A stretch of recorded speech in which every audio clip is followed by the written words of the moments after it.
जय हिंद दोस्तों, NCERT science class 10th में आप सभी का स्वागत है। आज हम पढ़ेंगे अम्ल क्षारक एवं लवण चैप्टर नंबर 2।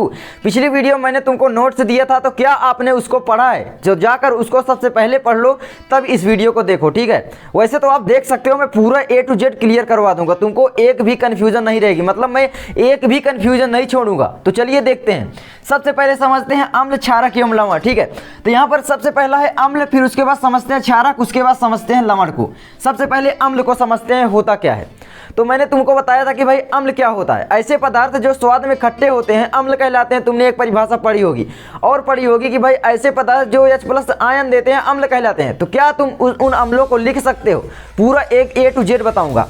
तो देखो भाई अम्ल होता क्या है, ठीक है। मान लो अगर चख कर ही हम पता करें कि भाई ऐसे पदार्थ जो स्वाद में खट्टे होते हैं अम्ल कहलाते हैं। जैसे टमाटर में है तो उसमें भी पाया जाता है अम्ल, नींबू में है उसमें भी अम्ल पाया जाता है। लेकिन क्या इससे भी अच्छी परिभाषा हो सकती है? दूसरी बात, क्या हम इन सभी को तो चख सकते हैं, लेकिन क्या तुम तेजाब यानी H2SO4 को चख सकते हो? नहीं ना।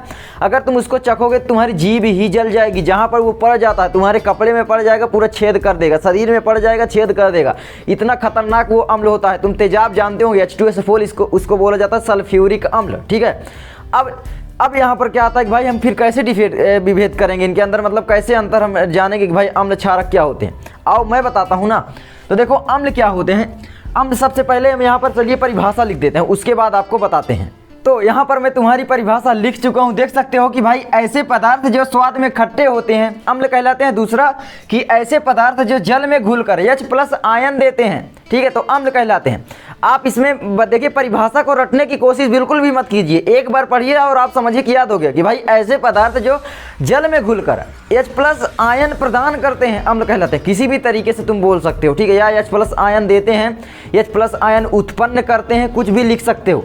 अब देखो भाई अम्ल, ठीक है, जैसे कि यहाँ पर मैं मान लूँ जैसे नींबू के रस में अम्ल होता है, तो आप एग्जाम्पल के तौर पर लिख सकते हो कि भाई नींबू का रस हो गया, टमाटर का रस हो गया, या टमाटर, ठीक है, और क्या इमली हो गई, वो भी स्वाद में खट्टी। देखिए बहुत अधिकतर जो अम्ल होते हैं वो स्वाद में खट्टे ही होते हैं। अब एक आपका आ जाता है प्रबल अम्ल। क्या होता है प्रबल अम्ल? एक आ जाता है आपका दुर्बल अम्ल, आपने पढ़ा होगा, ठीक है। दूसरा आपका क्या है? दुर्बल अम्ल। इनकी मैं परिभाषा आपको पूरा A to Z बताऊंगा एकदम समझ कर, ठीक है। अब देखो भाई प्रबल अम्ल क्या होगा? जो शक्तिशाली होंगे वही आपके प्रबल अम्ल कहलाएंगे। कोई भी चीज़ है जो शक्तिशाली होगी वही तो प्रबल होगी ना। कि भाई कोई चीज़ है वो शक्तिशाली है बहुत, तो ही तो उसको बोलते हो भाई वो प्रबल है, वो दुर्बल है। मतलब जिसके पास कम बल है वो दुर्बल है, और जिसके पास अधिक बल है वो प्रबल है। तो बस इसी तरीके से समझो कि भाई प्रबल अम्ल क्या होंगे। यहाँ पर लिखा क्या गया? ऐसे पदार्थ जो जल में घुलकर H+ आयन उत्पन्न करते हैं।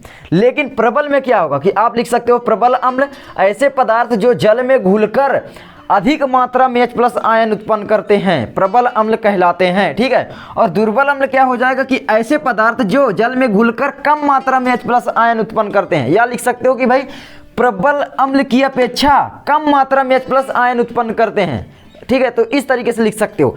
अब क्योंकि यहाँ पर मैं प्रबल अम्ल की अपेक्षा क्यों बोल रहा हूँ? क्योंकि अगर दुर्बल अम्ल भी लगे H+ आयन उत्पन्न करते हैं कम मात्रा में, कितना कम उत्पन्न करते हैं, किससे कम उत्पन्न करते हैं, कोई तो कंपेयर करना जरूरी है ना। तो यहाँ पर इस तरीके से भी लिख सकते हो।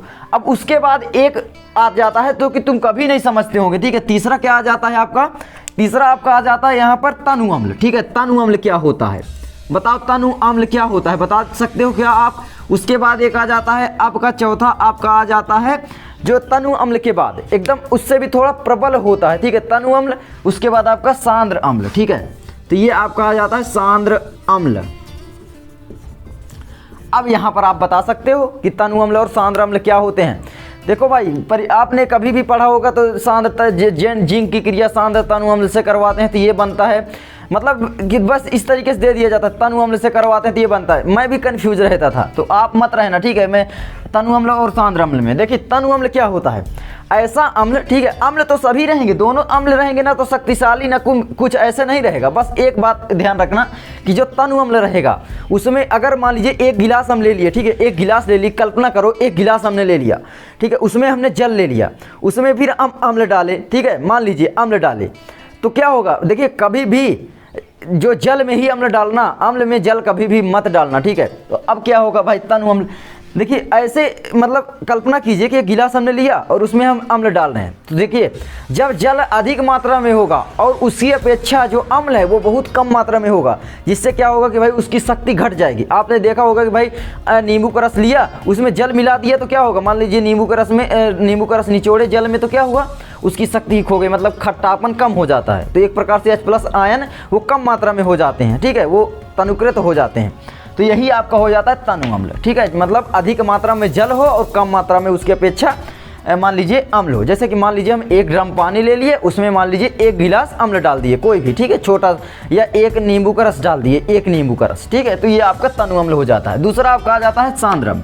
सांद्र अम्ल क्या होता है, ठीक है, तो सांद्र अम्ल देखिए ऐसे अम्ल होते हैं बस उसी का उल्टा कि भाई अम्ल ज़्यादा होगा और फिर आपका जल कम होगा, बस सांद्र अम्ल हो जाएगा। मतलब जैसे 1 ड्रम हमने अम्ल है हमारे पास, उसमें थोड़ा सा मात्रा में जल उसमें मतलब मिलाया हुआ है, ठीक है, तो वही आपका सांद्र अम्ल हो जाता है।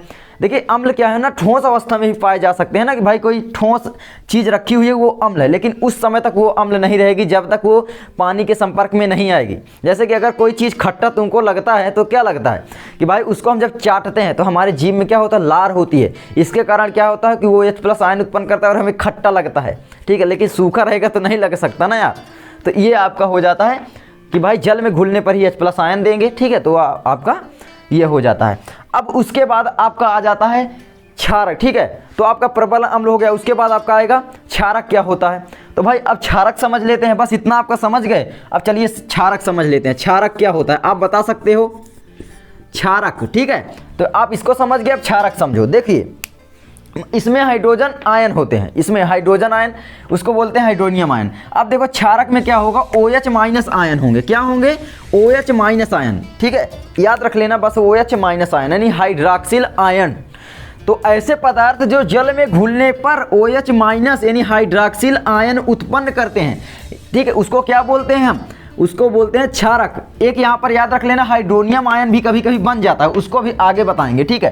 तो बस आप इसकी परिभाषा आसानी से लिख सकते हो कि ऐसे पदार्थ जो जल में घुलने पर क्या करते हैं, ऐसे पदार्थ जो जल में घुलने पर OH- आयन उत्पन्न करते हैं क्षारक कहलाते हैं। क्षार मत बोलना, क्षारक बोलना, ठीक है, उसका भी हम कारण आपको बता देते हैं। अब इसमें भी आपका वही आएगा भाई, प्रबल अम्ल, दुर्बल अम्ल, प्रबल क्षारक, दुर्बल क्षारक, तनु क्षारक और फिर वही आपका सांद्र क्षारक। तो वही आप समझ ही गए कि भाई क्या होगा, प्रबल क्षारक वो होगा जो थोड़ा अधिक मात्रा में OH- आयन उत्पन्न करेगा, और दुर्बल क्षारक वो होगा जो थोड़ा सा क्या होगा और कम मात्रा में, इससे कम मात्रा में OH- आयन उत्पन्न करेगा। और तनु क्षारक क्या होगा, तनु क्षारक एक ऐसा भाई होगा जिसमें जल अधिक मात्रा में होगा और क्षारक कम मात्रा में होगा, ठीक है। और सांद्र क्षारक ऐसा होगा कि भाई जिसमें जल कम मात्रा में होगा और क्षारक अधिक मात्रा में होगा। तो इतना मैंने एक पूरा आपको बता दिया। अब उसके बाद आपका क्या आएगा, उसके बाद अब समझ लेते हैं क्षार, क्षारक और क्षार अब समझ लेते हैं, ठीक है। क्षार क्या होता है, देखिए क्षार, इसमें आपने सोचा हो, आप अभी तक सोच रहे होंगे कि बस क्षार क्षारक है, नहीं, बिल्कुल नहीं, बहुत ही अंतर होता है इसमें। देखिए अंतर कैसे होता है कि भाई कोई भी क्षारक है वो जल में घुले हुए नहीं होते हैं। कोई भी जो क्षारक होगा वो जल में ज़्यादातर नहीं घुले होते, कुछ क्षारक हैं जो कि घुले होते हैं, ठीक है, उनको हम क्षार बोलते हैं बस। तो आप ऐसे परिभाषा लिख सकते हो कि भाई अधिकतर क्षारक जल में घुलनशील नहीं होते हैं, लेकिन कुछ क्षारक जल में घुलनशील होते हैं, उन घुलनशील क्षारक को ही हम क्षार कहते हैं। सभी क्षारक क्षार हो सकते हैं लेकिन सभी क्षार क्षारक नहीं हो सकते, ठीक है। तो इस तरीके से आपकी ये परिभाषा भी क्लियर हो जाती है। अब यहाँ पर सबसे इंपॉर्टेंट मुद्दे पर आते हैं, ठीक है, तो ये आपका हो गया।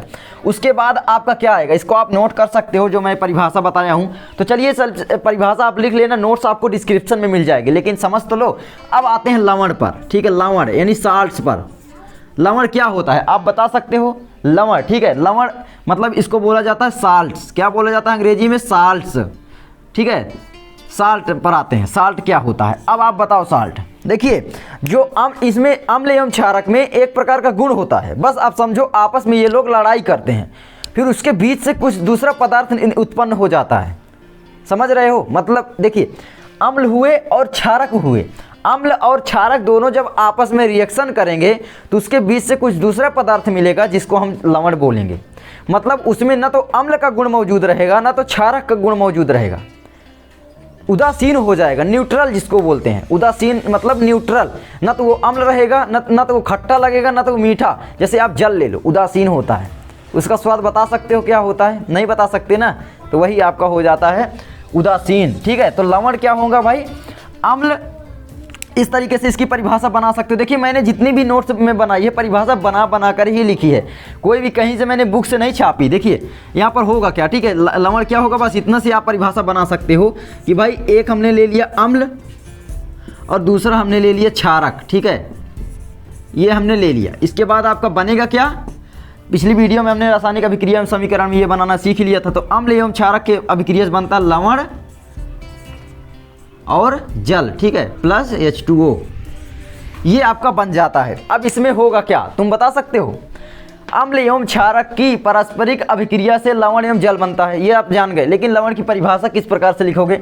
जब अम्ल एवं क्षारक उदासीनीकरण अभिक्रिया करते हैं, या लिख सकते हो कि जब अम्ल एवं क्षारक एक दूसरे के प्रभाव को समाप्त कर देते हैं, समाप्त कर देते हैं और उस समय बने हुए पदार्थ को लवण कहते हैं। सिंपल सी परिभाषा है। ठीक है, तो इस तरीके से तुम आसानी से सब कुछ कर सकते हो। मतलब एक एक चीज़ यार तुम कंप्लीट करो ना, और परिभाषा तो आपको रट ही जाएगी। रटना क्या है, बस इतना बनाएं और आसानी से परिभाषा बना दिए कि जब अम्ल एवं क्षारक, अम्ल क्षारक का हम इस तरीके से भी लिख सकते हो कि हम जानते हैं कि अम्ल क्षारक के प्रभाव को समाप्त करता है और क्षारक अम्ल के प्रभाव को समाप्त करता है। अतः जब अम्ल एवं क्षारक एक दूसरे के प्रभाव को समाप्त कर देते हैं और आपसी अभिक्रिया करते हैं, तब लवण एवं जल का निर्माण होता है। तो इस तरीके से लिख सकते हो, उस समय बने हुए पदार्थ को लवण कहते हैं। इस तरीके से लिख सकते हो। तो भाई परिभाषा बनाना सीखो, ना कि रटना। कभी भी मैं बोलता हूँ तो तुमको रटने के लिए नहीं बताता कि भाई तुम परिभाषा रटने लग गए। ठीक है, तो इस तरीके से तुम्हारा हो जाता है क्षार और लवण। अब लवण में भी कई प्रकार हो सकते हैं भाई। ठीक है, मान लीजिए हमने अम्ल लिया और क्षारक लिया, तो आपके कई प्रबल लवण होंगे, दुर्बल लवण मतलब क्या होंगे? तो सबसे पहले एक आपका हो जाएगा अम्लीय लवण हो सकता है। लवण के भी प्रकार हो सकते हैं ना, सब कुछ समझो, सब कुछ मैं बोल रहा हूँ। अब यहाँ पर लवण के कितने प्रकार हो सकते हैं? पहला आपका अम्लीय लवण हो जाएगा, ये क्या होगा अभी बताता हूँ। ठीक है, अम्लीय लवण। दूसरा आपका क्या हो सकता है? दूसरा आपका हो जा सकता है क्षारीय लवण, या क्षारकीय लवण लिख सकते हैं। क्षारकीय लवण लिख दो, क्षारकीय लवण। ठीक है, अब आपका तीसरा क्या हो सकता है? उदासीन लवण हो सकता है कि नहीं हो सकता? बस यही तो लवण, उदासीन लवण। अब यहाँ पर देखो भाई, उदासीन लवण, ये 3 प्रकार के लवण होते हैं। अब देखो इनके भाई जो साल्ट्स हैं, इनकी परिभाषा आप कैसे लिखोगे? यहाँ पर बोलने से ही पता चल रहा है तुम्हें। एक शब्द ध्यान देना, अम्लीय। यहाँ पर शब्द क्या आ रहा है? अम्ल। मतलब कि अम्ल होगा वो, कोई भी जो लवण बनेगा उसमें अम्ल के गुण ज़्यादा मौजूद रहेंगे, वो आपका अम्लीय लवण रहेगा। मतलब कि इसमें लिख सकते हो कि जब प्रबल अम्ल एवं दुर्बल क्षारक से बने हुए जो हमारा बना हुआ पदार्थ है वो अम्लीय लवण होगा, या बना हुआ लवण अम्लीय लवण होगा। तो यहाँ पर लिख दो भाई, कैसे? मैं यहाँ पर लिख देता हूँ इक्वल टू करके। ठीक है, तो इक्वल टू क्या होगा आपका? देखिए अम्लीय लवण है तो आपका प्रबल अम्ल हो जाएगा, प्रबल अम्ल प्लस क्या होगा? दुर्बल क्षारक। ठीक है, तो दुर्बल क्षारक। भाई राइटिंग न बने तो माफ़ करना। ये इस तरीके से तुम्हारा बन जाता है। अब आगे क्षारकीय लवण में क्या होगा? बस वही आपका प्रबल क्षारक हो जाएगा। तो प्रबल क्षारक, प्रबल क्षारक, प्रबल क्षारक, और फिर क्या हो जाएगा यहाँ पर? प्लस दुर्बल, दुर्बल अम्ल। ठीक है, अब यहाँ पर उदासीन लवण कब बनेगा? उदासीन लवण 2 प्रकार से बन सकता है कि नहीं बन सकता भाई? जब हम एक ले लें भाई, उदासीन लवण 2 प्रकार से बन सकता है। कैसे? एक तो हम ले लें प्रबल अम्ल और प्रबल क्षारक, तब आपका उदासीन लवण बन जाएगा। तो प्रबल अम्ल एवं प्रबल क्षारक के पारस्परिक अभिक्रिया से बने हुए लवण को हम उदासीन लवण कहते हैं। इस तरीके से लिख सकते हो। या एक और परिभाषा है कि भाई दुर्बल अम्ल और दुर्बल क्षारक, बस दुर्बल दोनों हो, तो बस इस तरीके से आपका हो जाता है। तो उदासीन लवण 2 प्रकार से बन सकता है। पहला आपका क्या होगा उदासीन लवण में कि भाई आपका प्रबल, एक तो प्रबल क्षारक हो जाएगा। ठीक है, प्रबल लिख लो, प्रबल प्लस प्रबल। ठीक है, ये आपका हो गया प्रबल प्लस प्रबल, मतलब प्रबल अम्ल प्रबल क्षारक। ठीक है, इस तरीके से बस प्रबल। और एक दूसरे तरीके से बन सकता है, वो है आपका दुर्बल प्लस दुर्बल, है ना। दुर्बल, जब यार दोनों दुर्बल ही आदमी होंगे तो उसमें किसका गुण मौजूद रहेगा? ठीक है। आपने देखो कोई बच्चा पैदा होता है भाई, अगर उसके माँ बाप दुर्बल हैं तो ज़्यादातर वो दुर्बल ही होता है, बस सिंपल है, किसी के गुण उसमें मौजूद नहीं होते हैं। ठीक है, तो ये आप आसानी से परिभाषा लिख सकते हो। तो दुर्बल और दुर्बल प्लस फिर से लिख दो दुर्बल, दुर्बल। ठीक है, तो इस तरीके से आपको ये परिभाषा भी क्लियर हो जाती है। उसके बाद आपका क्या आता है, चलिए आगे बढ़ते हैं। तो अब यहाँ पर देखो थोड़ा सा और भी समझो। अम्ल एवं क्षारक क्या करते हैं, एक दूसरे के प्रभाव को समाप्त करते हैं, अतः यह क्या होती है, उदासीनीकरण अभिक्रिया। ये सबसे इंपॉर्टेंट है और हर साल लगभग एग्जाम में क्वेश्चन पूछा जा सकता है कि भाई उदासीनीकरण क्या होता है या उदासीनीकरण अभिक्रिया को समझाइए। कुछ भी मतलब एग्जाम में घुमा फिरा कर पूछ सकता है क्वेश्चन, जरूरी नहीं है कि वही क्वेश्चन आएगा, बस आपको परिभाषा बनाना आना चाहिए, दिमाग में घुसा हुआ होना चाहिए हर चीज़, बस कि भाई उदासीनीकरण अभिक्रिया क्या होगी, जब अम्ल एवं क्षारक आपस में अभिक्रिया करते हैं और लवण एवं जल का निर्माण करते हैं, उस समय होने वाली अभिक्रिया को उदासीनीकरण अभिक्रिया कहते हैं। तो इस तरीके से आपका हो जाता है। तो चलिए अब आगे बढ़ते हैं। ठीक है, तो अम्ल एवं क्षारक एक दूसरे के प्रभाव को समाप्त कर देते हैं, अतः ये एक दूसरे के दुश्मन होते हैं, फाइट करते हैं। ठीक है, तो इस तरीके से हो जाता है।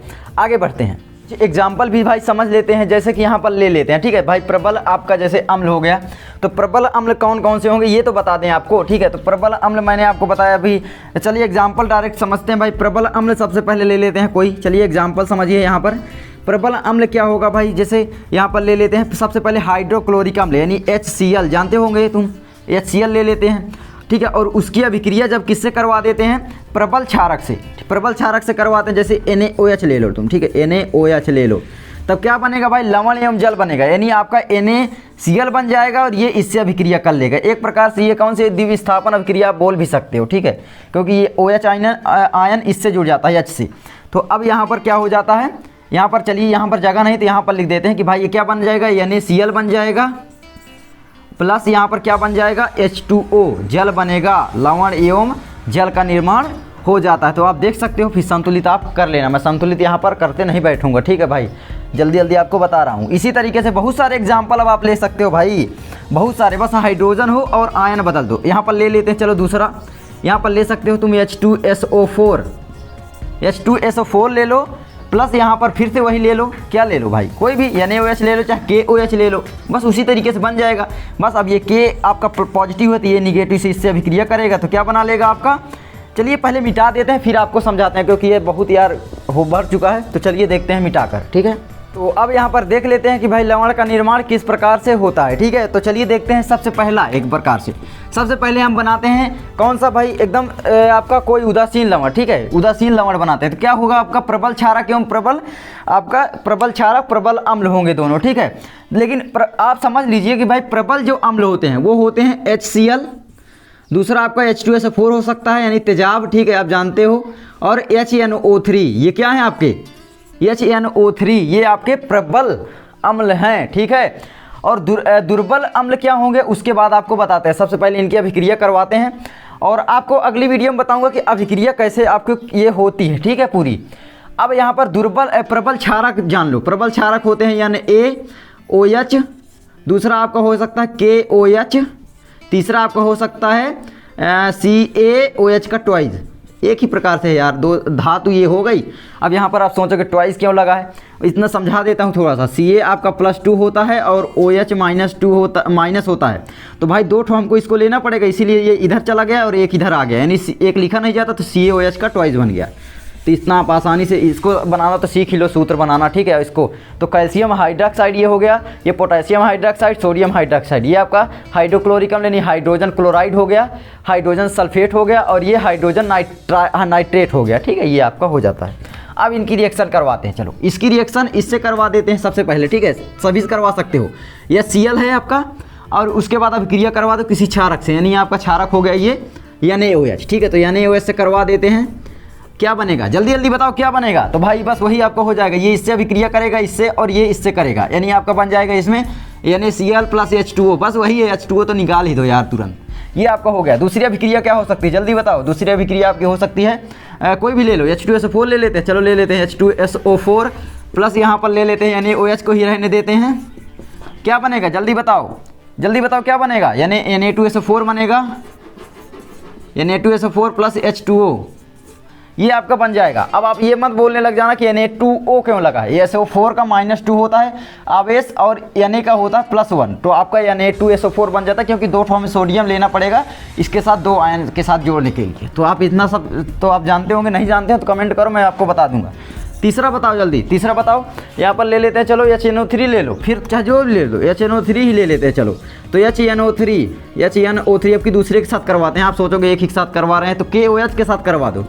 KOH आपका हो गया, क्या बनेगा आपका KNO3 बनेगा, यानी पोटेशियम नाइट्रेट बनेगा, KNO3 बनेगा, और यहाँ पर हो जाएगा आपका H2O तो रहेगा ही, बस यही इसी तरीके से रिएक्शन होती है। कितनी सिंपल रिएक्शन है, आपको याद करने में आपको दिक्कत नहीं होगी।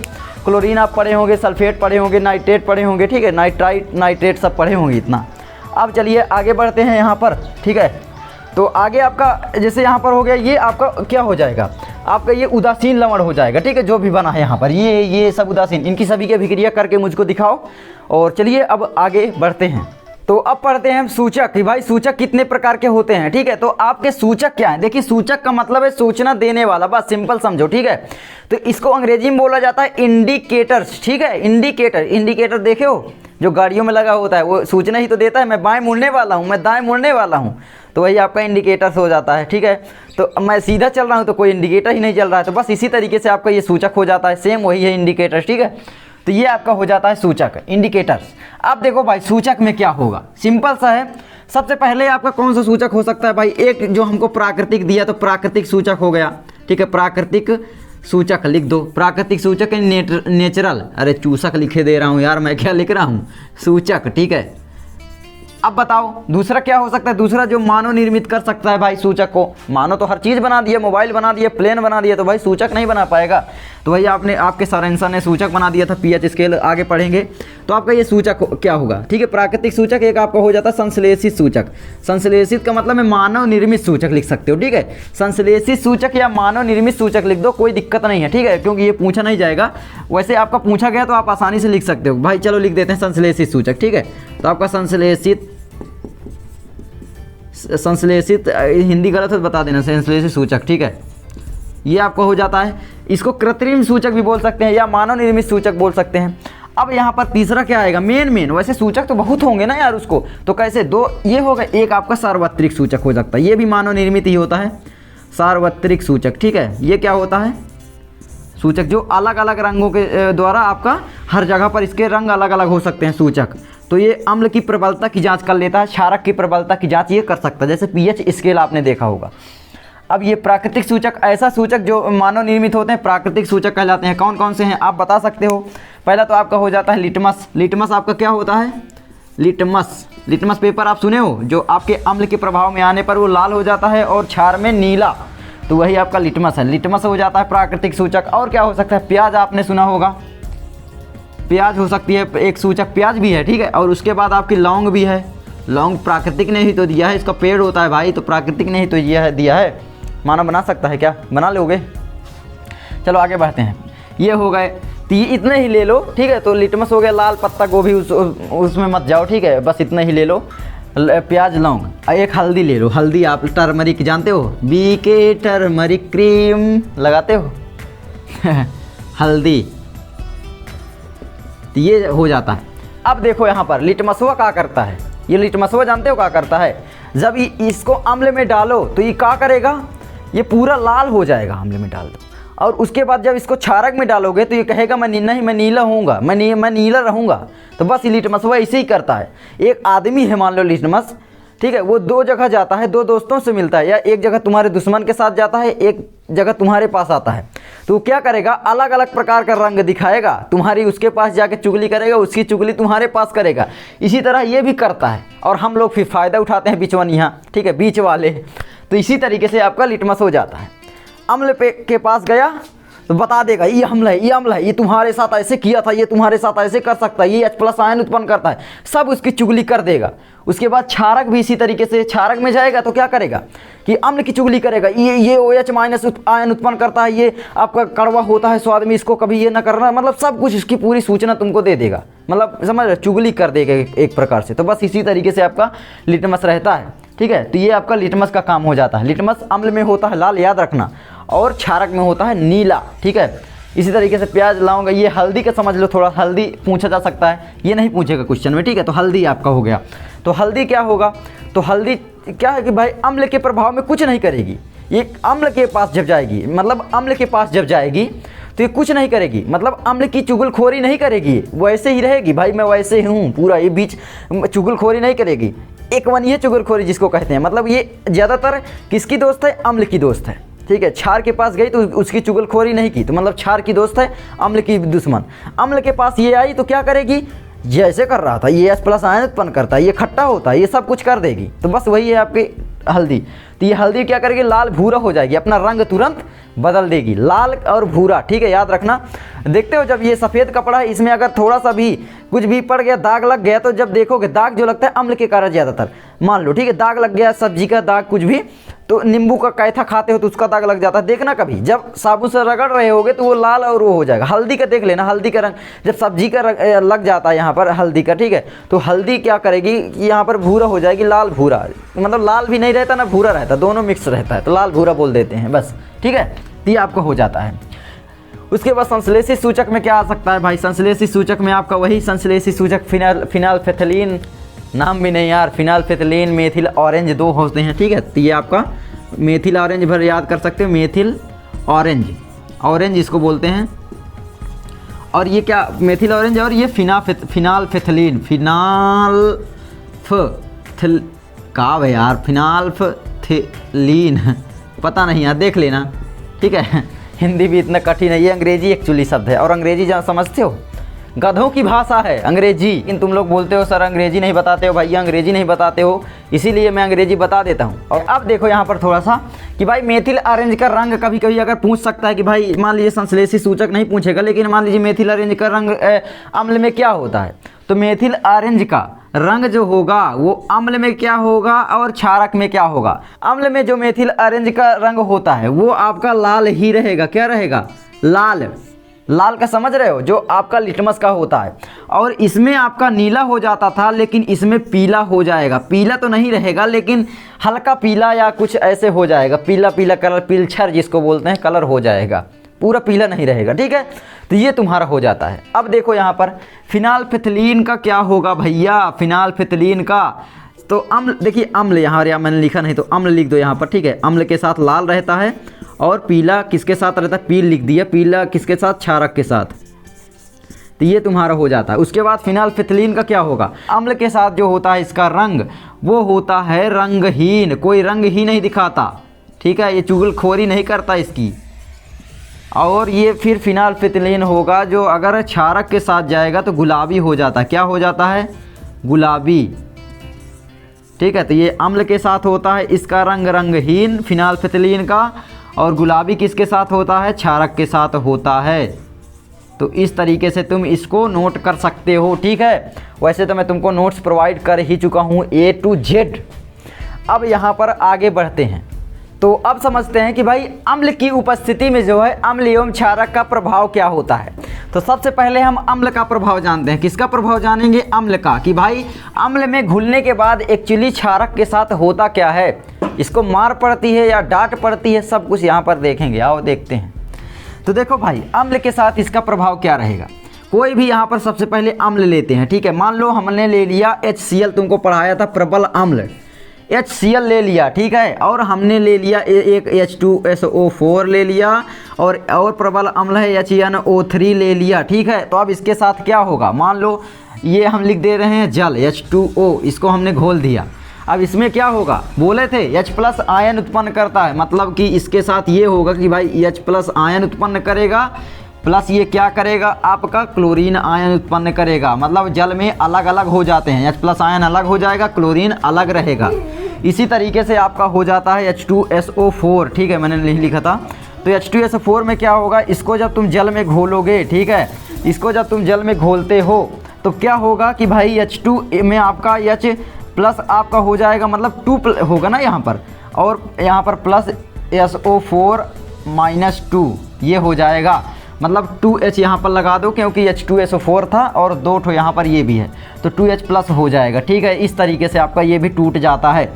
इसी तरीके से HNO3 किसी भी अम्ल को ले लोगे बस उसी तरीके से तोड़ देना कि भाई H प्लस है, ये भी इसमें भी H2O ले लिए और यहाँ पर H प्लस में टूटा और यहाँ पर प्लस क्या होगा, यहाँ पर NO3 माइनस हो जाएगा। ठीक है, ये आयन है, मैं तुमको बता चुका हूँ कि भाई क्लोराइड, सल्फेट, नाइट्रेट मैंने बता चुका है पहले आपको सूत्र बनाने वाली वीडियो में। तो नहीं आता जो भी कमेंट करके ज़रूर बता दिया करो, वैसे मुझे पता भी क्या चलेगा कि भाई आपको क्या नहीं आता, तो मैं समझाऊँ। ठीक है, तो अब देखो यहाँ पर ये हो गया प्रबल अम्ल है ये। इसी तरीके से बहुत सारे अम्ल ले सकते हो, बहुत सारे। ठीक है, मान लो और भी ले सकते हो भाई, जैसे ले लो H ले लेते हैं, क्या ले ले, चलो H2CO3 ले लेते हैं। अब ये H2CO3 कैसे बन गया भैया, ये तुम सोचोगे। CO3 का जो आवेश होता है, यानी आप बोल सकते हो वैलेंसी होती है, संयोजकता बोल दो, कुछ बोल दो, ऑक्सीकरण संख्या -2 होती है। तो ये आपका H2CO3 जब बनेगा तो ये आपका हो जाएगा H प्लस के रूप में, प्लस CO आपका हो जाएगा 3। इस तरीके से आपका हो जाता है। लेकिन यहाँ पर H2O है तो 2 CH3 माइनस और 2 ठो ये लग जाएगा। ठीक है, इस तरीके से आपका सॉरी वेरी सॉरी इसमें लगेगा।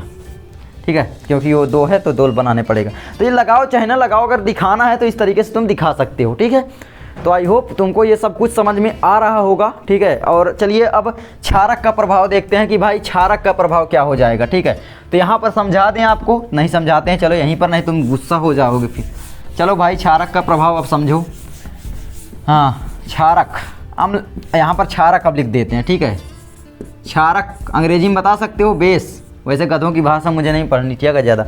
अब देखो चलो अब देखते हैं यहाँ पर क्षारक, वैसे पढ़नी तो पड़ेगी भाई, इंडिया में है, क्या कर सकते हैं। तुमको भी अंग्रेजी पसंद नहीं आती होगी। ठीक है, बहुत सारे ऐसे वर्ड हैं जो कि मतलब यार उसके उच्चारण ही गलत हैं। अगर कोई भाषा उच्चारण नहीं कर सकती तो वो क्या कर सकती है, तुम बताओ। ठीक है, कुछ यार नहीं होता। चलो क्षारक, लेकिन अब पढ़नी पड़ती है, करें भी क्या, हमारी सरकार पता नहीं क्या कर रही है।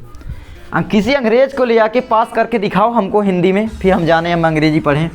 अब देखो यहाँ पर क्षारक, क्षारक में क्या होगा, वही आपका भाई जैसे हमने बताया NaOH, इसमें होगा क्या, इसे जल में घुलेगा। ये क्या करेगा, जल में घुलेगा और इस तरीके से जल में ये घुलता है जब, तो उसमें जब जाकर होता है तो इसकी स्ट्रक्चर जो होती है, यानी इसकी जो आप कह सकते हो शेप होती है, आकार, वो किस तरीके से स्ट्रक्चर इसकी रहेगी, ये आपका पाया जाएगा Na+ और प्लस आपका हो जाएगा OH-। ये इस तरीके से पाया जाता है। ठीक है, कोई भी ले सकते हो तत्व, तो ले लो KOH, OH जोड़ दो उसमें, बस वो आपका हो जाएगा क्षारक। कुछ लवण भी पाए जाते हैं, बस देख लेना। ठीक है, तो ये आपका हो जा सकता है। OH एक पकड़ लो वर्ड और H+ पकड़ लो, इसमें तुम्हारी पूरी लगभग आधा चैप्टर ख़त्म हो जाता है आपका क्लास 10th का। तो इसमें आपका हो जाएगा K++ आपका हो जाएगा OH-। इसी तरीके से कैल्शियम को ले सकते हो CaOH का ट्वाइस, MgOH का ट्वाइस। वैसे ये उदासीन नहीं होता, लेकिन ये आपका मिल्क ऑफ मैग्नीशिया होता है, इसको बोला जाता है। क्या होगा, ये आपका कैल्शियम Ca+2 हो जाएगा और यहाँ पर +2OH- हो जाएगा। भाई 2 ठो लगाना पड़ेगा ना, 2 यहाँ पर है तो 2 इसको भी लेना पड़ेगा, तो इसलिए है, और 2 के रूप में ही रहेगा, तो इतना हो जाता है। आगे आपका मिल्क ऑफ मैग्नीशिया हो जाता है, यानी मैग्नीशियम हाइड्रोक्साइड जो होता है। वैसे ये क्षारक इसकी प्राकृतिक होती है, आप जानते होंगे। अम्ल जब हमारे पेट में दर्द होता है, मतलब पेट में जलन होती है उदर में, तब इसका उपयोग किया जाता है। ठीक है, तो ये आपका हो जा सकता है Mg+2 प्लस यहाँ पर क्या बनेगा, तो यहाँ पर आपका बन जाएगा OH-, ये भी 2। जिंक का ले लो, ZnOH, कितने भी ले सकते हो। ठीक है, अब यहाँ पर एक चीज़ और समझ लेना, मैं एक मिटाकर आपको समझा देता हूँ, सभी अब मिटा दें। अब यहाँ पर चलो थोड़ा सा तुम समझ लेना भाई, जो आपका हो जाता है, जैसे HCl ले लेते हैं, ये जब जल में टूट जाता है, ठीक है, तो हाइड्रोनियम आयन कैसे बनती है वो मैं बताता हूँ। तो ये जल में जब टूटता है, ठीक है, यानी H2O यहाँ पर डालते हैं तो ये आपका H+ में टूट जाता है, +Cl-। लेकिन उसके बाद जब यहाँ पर H+ आयन को जल में घोल देंगे, यानी आपका H फिर से जल में H2O में घोलेंगे, उसके बाद जो टूटकर बनेगा वो बनेगा, क्या बनेगा, H3O+ हाइड्रोनियम आयन, ये आपका बन जाता है। तो भाई इसको आप समझ सकते हो। ठीक है, अब यहाँ पर देखो भाई, हाइड्रोनियम आयन जो बनती है कैसे बनती है, आओ थोड़ा सा देखते हैं। आपका मतलब जो H+ होता है प्लस आपका OH- होता है, ये एक्चुअली में क्रिया करते हैं जब दोनों, तब ये जल का निर्माण करते हैं, इतना याद रखना भाई, ठीक है। तभी आपका लवण बनता है, लवण एवं जल बनता है अम्ल एवं क्षारक की अभिक्रिया से। इसीलिए एक एक चीज़ मैं तुमको समझा रहा हूँ, समझ लो एक एक चीज़। तो भाई अब क्या है भाई, प्रकाश खत्म हो रहा है, प्रकाश समझ रहे हो, मैं नेचुरल लाइट में शूट कर रहा हूँ इस वीडियो को। तो भाई अब धूप खत्म हो गई है, आज वैसे कोई बादल था तो भाई थोड़ा सांवलापन आ रहा होगा चेहरा में, क्योंकि धूप यहाँ पर प्रकाश नहीं आ रहा है। तो बस यहीं पर इस वीडियो को ख़त्म करते हैं और अगले पार्ट में मिलते हैं। पूरी आपको अगले पार्ट में फिर से देखने को मिलेगा कि रिएक्शन कैसे होती है एक्चुअली में, ठीक है। हाइड्रोजन कार्बोनेट की रिएक्शन है, सोडियम हाइड्रोजन कार्बोनेट, मतलब हर बहुत सारे देखेंगे, अम्ल धातुओं की रिएक्शन देखेंगे, अम्ल के साथ क्षारक के साथ, पूरा चीज़ हम देखेंगे एक वीडियो में उसमें भी। तो बस यार ये इस वीडियो को यहीं पर समाप्त करते हैं। आई होप तुमको ये वीडियो अच्छी लगी होगी। अगर ये वीडियो तुमको अच्छी लगी तो प्लीज़ इस वीडियो को लाइक कर देना और चैनल पर नए हो तो सब्सक्राइब करके बेल घंटी को ज़रूर दबाना इसी तरीके की वीडियो पाने के लिए।